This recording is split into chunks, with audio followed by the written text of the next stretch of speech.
બોટાદમાં છેતરપિંડીની એક ફરિયાદ નોંધાઈ છે, શું સમગ્ર ઘટના શું છે?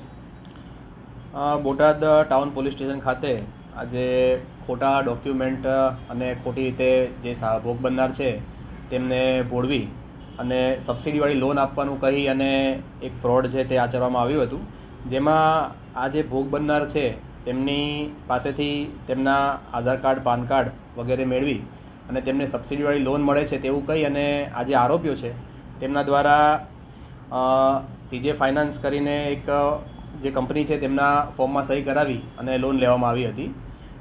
જે લોનની અમાઉન્ટ ત્યારબાદ આપણે ન ચૂકવતા તેમને જે તે બેંકની નોટિસ અને વગેરે આપવામાં આવેલું હતું.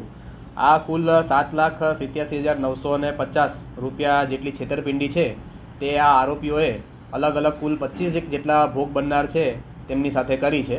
તેમને 91,000 રૂપિયા આસપાસ બેંક એકાઉન્ટમાં ટ્રાન્સફર કરવામાં આવતા હતા અને ત્યારબાદ તેમને 30,000 જેટલી લોન મેળવી છે તેવું કહી અને નોટિસ આપવામાં આવેલ હતી. આરોપીમાં કોણ કોણ છે? આરોપીની ધરપકડ થઈ કે નહીં? કુલ 3 આરોપીઓ જે હાલમાં તપાસ દરમિયાન સામે આવેલ છે.